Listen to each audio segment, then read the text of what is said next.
Bienvenue, bonjour, c'est déjà le mois de mai pour Paris-Saclay TV. Nous allons vous faire vivre en avant-première Paris-Saclay Spring, 4e édition, enfin en présentiel. Ce sera les 12 et 13 mai prochains.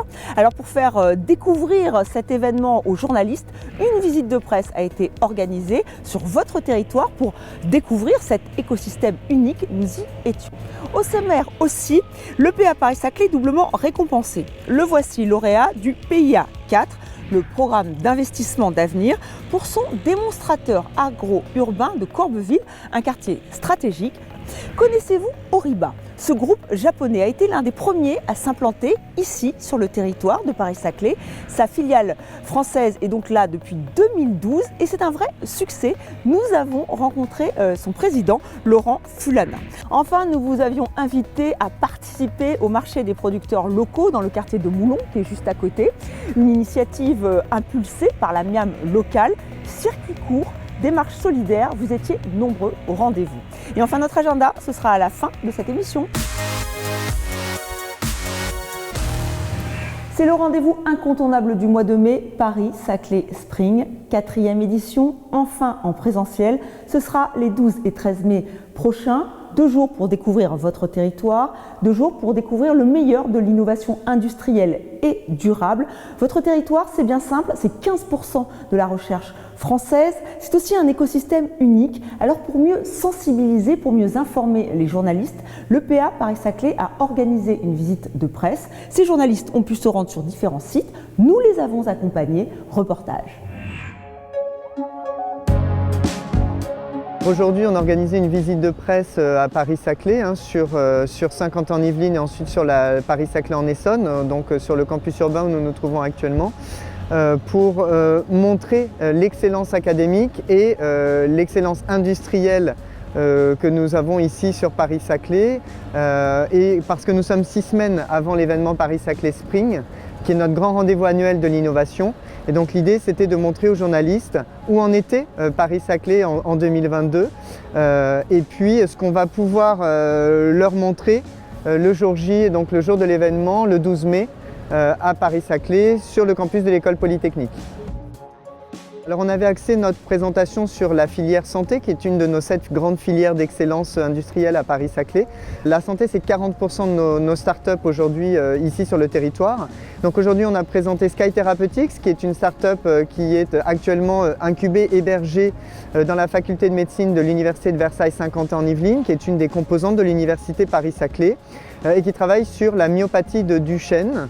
On a également ce matin en fin de matinée présenté Epilab qui travaille sur un appareil de diagnostic rapide de la tuberculose qui est une pandémie aujourd'hui un peu plus silencieuse, un peu moins visible, mais qui est toujours là et contre laquelle il faut évidemment lutter du mieux possible et qui elle est incubée à l'incubateur DRAX de l'école polytechnique. Donc voilà, 2 cas d'école qui nous montrent bien la richesse de cet écosystème pour la santé, l'innovation en santé, dans les biotechnologies, dans la pharmaceutique notamment.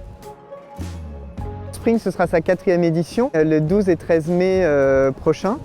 Donc le 12 mai, sur le campus de l'école polytechnique, on aura à la fois des villages d'exposition, donc un showroom technologique, où on pourra découvrir les prototypes, les solutions, les produits d'une 50aine de startups qui ont été sélectionnées. On a créé un label pour ça qui s'appelle Spring 50. Donc on pourra à la fois voir leurs stands, leurs produits, à la fois les entendre pitcher dans un concours de pitch où elles s'affrontent sur le plateau télé qu'on met en place pour l'événement. Donc ça, ce sera à la fois en présentiel et à la fois retransmis sur Internet. Et puis évidemment, Paris-Saclay Spring, c'est avant tout une occasion de faire des rencontres. Et donc c'est des rendez-vous d'affaires qui se déroulent sur les 2 jours, les 12 et 13 mai. L'événement est entièrement accessible à distance pour ceux qui ne pourraient pas nous rejoindre, sauf la partie showroom technologique qui, elle, est vraiment en présentiel dans l'école polytechnique.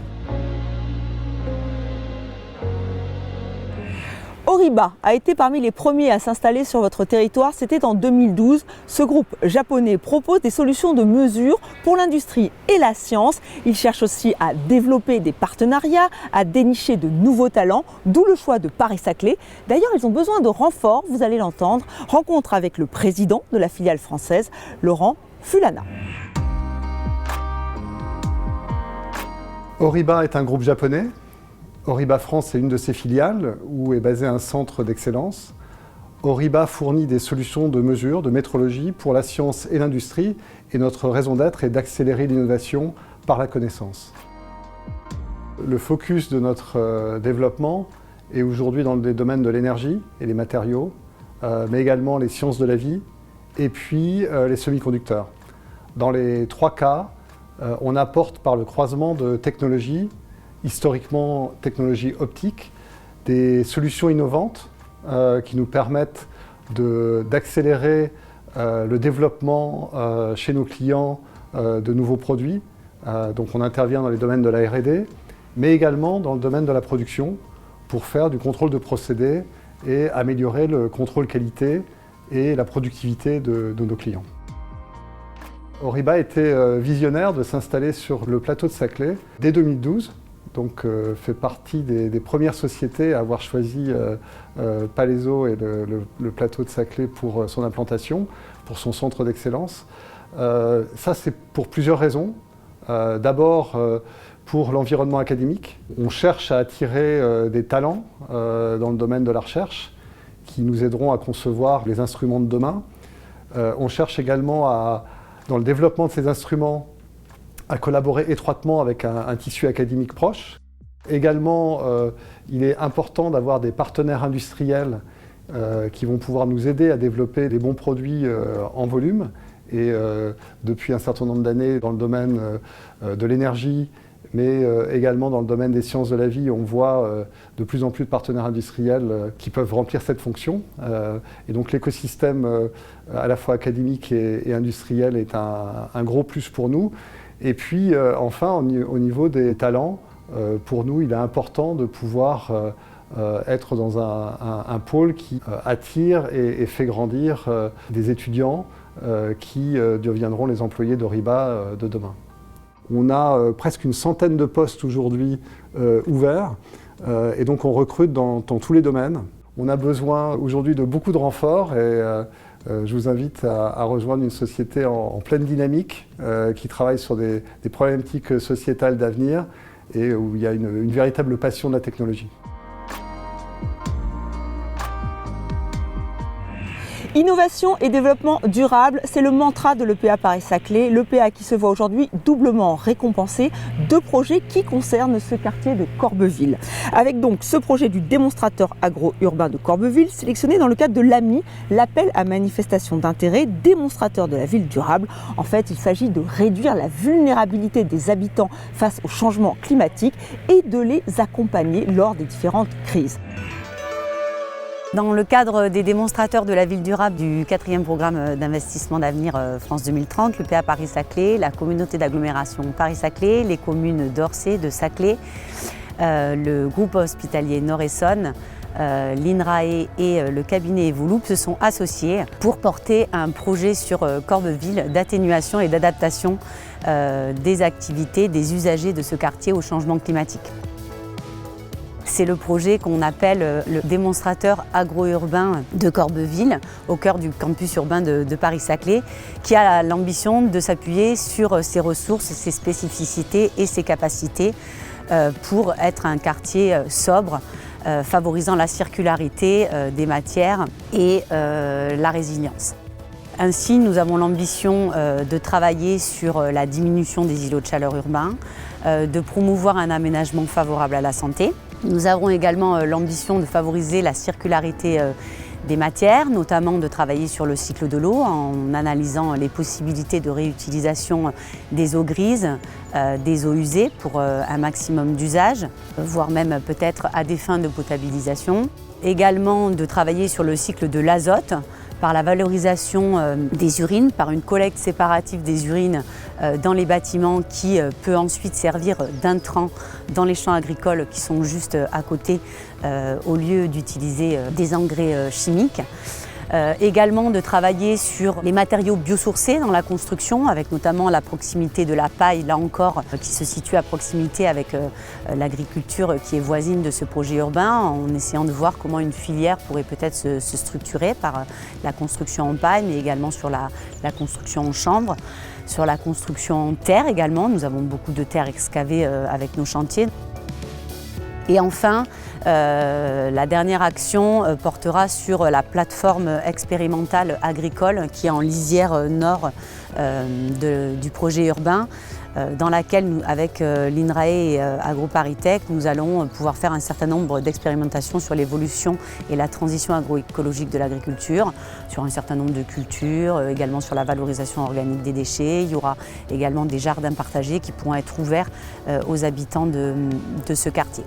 Et de manière transversale, l'ensemble de ces dynamiques doit aider à faire travailler ensemble l'ensemble des parties prenantes, mais également de mobiliser beaucoup les usagers pour faire en sorte qu'il y ait davantage de participation dans la construction de ce quartier et que la fabrique de la ville et de manière plus générale au campus urbain se fasse par et pour les usagers.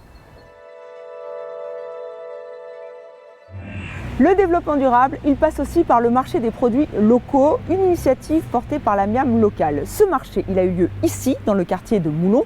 L'objectif, favoriser les produits locaux, évidemment, les circuits courts et surtout en faire profiter les étudiants, notamment les plus précaires, grâce à l'association Agorae. Un événement gourmand donc, mais aussi musical, festif, grâce à la fanfare à Joe. Même les enfants étaient à la fête, regardez.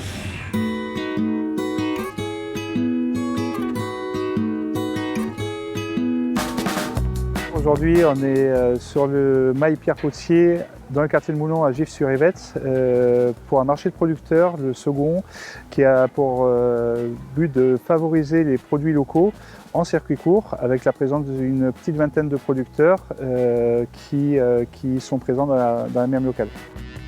Le marché est organisé en collaboration avec la mairie de Gif et l'EPA.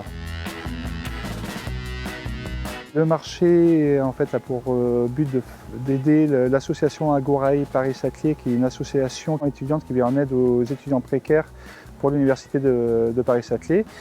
Je leur donne aujourd'hui mes invendus dans la boutique, mais je trouvais que je ne faisais pas assez, donc je me suis dit pourquoi pas faire un marché de producteurs avec des producteurs qui sont partants. Ça fait 2 fois qu'on a une vingtaine de producteurs et les bénéfices sont totalement reversés à l'association. Les producteurs sont à moins de 200 km parce que c'est le principe de la boutique. On arrive à avoir aujourd'hui 80% des producteurs sur les centres présents en boutique à moins de 80 km.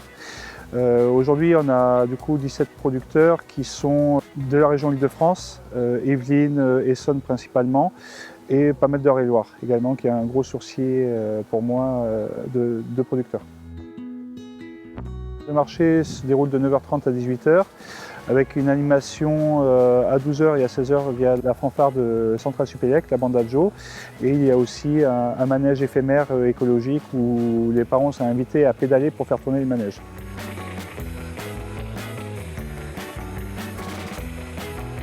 L'EPA a mis en place également une exposition éphémère sur les bâtiments vacants. C'est le deuxième marché en 6 mois. L'objectif est de réussir à en faire 2 par an, un pour la rentrée de septembre et un pour le printemps.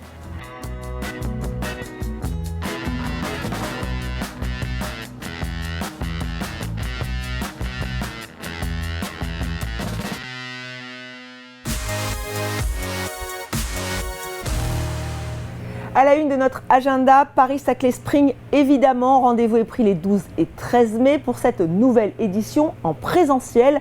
Les inscriptions sont ouvertes, toutes les informations sur le site dont le lien s'affiche sur votre écran.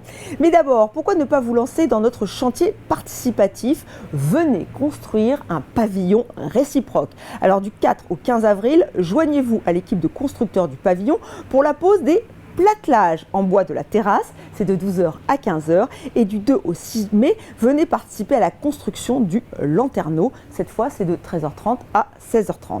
Le printemps est là, enfin presque. Laissez-vous tenter par cette balade organisée en partenariat avec le comité départemental de randonnée pédestre de l'Essonne. C'est le 23 avril.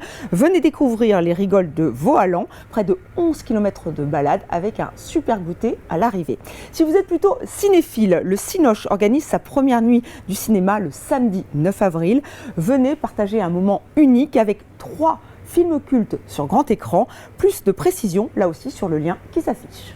Voilà de quoi vous occuper pour les semaines à venir. Paris-Saclay TV, c'est déjà terminé. On se retrouve très vite pour un prochain numéro. Mais d'ici là, restez informés grâce au site epa-paris-saclay.fr. À bientôt.